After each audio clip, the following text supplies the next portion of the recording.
వి gold trusted gold buyers. మీరు తాకట్టు పెట్టిన బంగారాన్ని విడిపించి ఈ రోజు ఉన్న మార్కెట్ ధరకు కొనబడును. ఎస్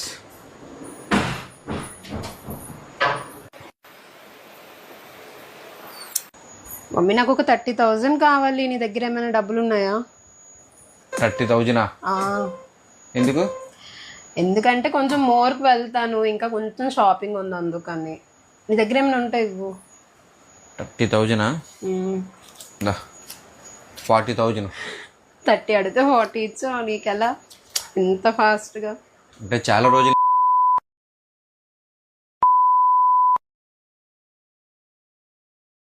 చాలా మంది మంచి ప్రిడిక్షన్ కూడా చెప్తాను అనమాట. అందరుగా మంచి విన్ అవుతుంది, వాళ్ళతో పాటు నేను కూడా విన్ అయ్యి డబ్బులన్నీ సేవింగ్ చేశాను. సేవింగ్ చేసి ఇదిగో నీకు 40,000 ఇచ్చాను. సో మళ్ళీ కూడా నేను ఆడుతున్నా కూడా నేను కూడా. సరే, మళ్ళీ సంపాదించా, నేను మళ్ళీ షాపింగ్ అడుగుతాను నీకు. ఓకే గైస్, చూసారు కదా. సో మీకు కూడా ఇంట్రెస్ట్ ఉంటామండి ఆడి మంచిగా విన్ అవ్వండి. చాలా మంది కూడా విన్ అవుతున్నారు కూడా. ఒకవేళ విన్ అవ్వకపోతే హ్యాపీగా మీరు బయటకు వెళ్ళిపోవచ్చు, ఎందుకంటే బయటకు వెళ్ళరు. మంచిగా విన్ అవుతున్నాను అని నేను చెప్పే ప్రెడిక్షన్. ఫస్ట్ ఆఫ్ ఆల్గా నన్ను ఎంతగో నమ్మి నన్ను ప్రేమించిన నా ఫాలోవర్స్కి, నా సబ్స్క్రైబర్కి కూడా నమస్కారం అండి. మీకు ఒక ఇంపార్టెంట్ మ్యాటర్ చెప్పడానికి ముందుకు వచ్చాను. నేను గత 3 రోజుల క్రితం సజ్జనలైన సారు నేను బెట్టింగ్ ఆడింది వీడియో మీద రెస్పాన్స్ చేయడం, అది పాత వీడియో. అది నేనైతే బెట్టింగ్ ఎప్పుడూ నేను ఆఫ్ చేస్తాను.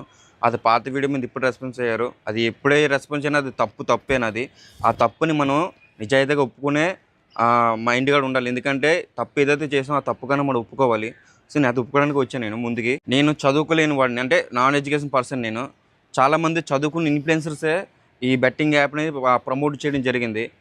వాళ్ళని చూసి ఏంటంటే ఇది నిజమేమో అనుకో నేను కూడా కొన్ని 2-3 చేయడం అయితే జరిగింది. తర్వాత నాకు కొంతమంది చెప్పడంతో ఇది ఫేకు, దీనివల్ల చాలామంది జీవితాలు కూడా నాశనం అయిపోతున్నాయి, ఆఫ్ చేసిన అనేది నేను అప్పుడే ఆఫ్ చేసి రద్దు చేస్తాను కూడా. అట్లా జోలికి వెళ్ళట్లేదు. కానీ పాత వీడియో అయినా సరే, కొత్త వీడియో అయినా సరే, దానికి ఏదైనా సరే మనం చేసిన తప్పు కాబట్టి తప్పు అని ఒప్పుకోవాలి. నేనైతే దాన్ని అయితే పూర్తిగా అయితే ఆఫ్ చేసేసాను. కానీ ఇంకా 100 మంది 1,00,000 మంది ఇన్ఫ్లుయెన్సర్ చదువుకున్న వాళ్ళు మళ్ళీని దాన్ని ఎంకరేజ్ చేస్తున్నారు. సో వాళ్ళని చూసే నాలాంటి చదువుకున్న ఇన్ఫ్లుయెన్సర్ కూడా దాన్ని నిజమేమనుకుని చేశారు. కానీ ఇంకా చదువుకున్న ఇన్ఫ్లుయెన్సర్కి చెప్తున్నాను, చేసిన తప్పు అని ఒప్పుకోవట్లేదు వాళ్ళైతే. అది ఎవరైనా మీ మైండ్కి వదిలేస్తాను. అలాగే ఇక నుంచి అయినా సరే ఈ బెట్టింగ్ మాఫియాని నేనైతే ఒప్పుకుంటున్నా, నేనైతే దాన్ని అంతం చేస్తున్నా.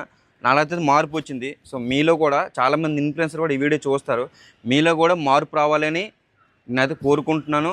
ఎందుకంటే మన వాళ్ళని ఎంతో నమ్మి మన సబ్స్క్రైబర్లు, మన ఫాలోవర్స్ కూడా ఈరోజు మనం ఇన్ఫ్లుయెన్సర్ అయ్యామంటే వాళ్ళు పెట్టే బెక్స్ అది. నీకు నువ్వే ఇన్ఫ్లుయెన్సర్, పుట్టుకతో ఇన్ఫ్లుయెన్సర్ అయిపోలేదు నువ్వు. వాళ్ళు మన టాలెంట్ని గుర్తించి మనలో నుంచి ఏదో ఒక రకమైన ఇన్ఫర్మేషన్ లాగడానికి మనల్ని ఫాలో అవి మనల్ని ఇన్ఫ్లుయెన్స్ చేశారు. చేసిన తర్వాత మనం వాళ్ళకి నచ్చినట్టుగా వాళ్ళకు పనికొచ్చే దానిగా మనం వీడియోలు చేయాలి, లేదంటే పనికొచ్చే మెసేజ్లు ఇవ్వాలి. మనం పనికిరాని అయితే ఇవ్వకూడదు. నేనైతే చేసిన తప్పు అయితే నేను నిజాయితీగా ఒప్పుకుంటున్నా, చేసిన తప్పే. ఇకపై దాన్ని జోలికి వెళ్ళినా దాన్ని ప్రమోట్ చేయడం జరిగితే నేను సోషల్ మీడియా నుంచి నేను తప్పుకుంటా.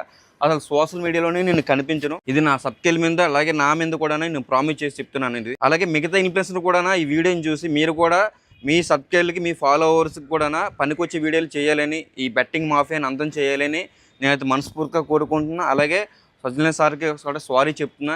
సార్, మీరు నాకు ఇచ్చిన వార్నింగ్ కరెక్ట్గా అయింది, కరెక్ట్ సూచనలు ఇచ్చారు సార్ మీరైతే. ఎందుకంటే మీరు ఇవ్వడం వల్ల నాలో కూడా ఇప్పుడు ఈ వీడియో చేయాల్సిన అవసరం వచ్చింది. ఎందుకంటే మిగతా వాళ్ళందరూ కూడా చూడాలి, ఇన్ఫ్లుయెన్సర్లు చూడాలి, వాళ్ళకి కూడా ఏదో రోజు కూడా మీరు బుద్ధి చెప్పాలి sir. Thank you so much sir. మీరు కూడా మంచిగా రెస్పాన్స్ అయ్యి బెట్టింగ్లు చేసే వాళ్ళకి కూడా ఒక వార్నింగ్ లాగా ఇచ్చారు. చాలా మంచి విషయమే సార్. అలాగే చెప్తున్నాను, నాలో అయితే మార్పు వచ్చింది, మీలో కూడా మార్పు రావాలి. బెట్టింగ్ అయితే మనం కిల్ చేయాలి, ఎంతో కొంత సమాజానికి ఉపయోగపడే వీడియోలు మనం చేయాలి. సెలవు తీసుకుంటూ మీ నానినైతే తెలుసో తెలియక తప్పులు చేసుకుంటే నన్ను అయితే క్షమించండి. మరి ఉంటా. జై హింద్.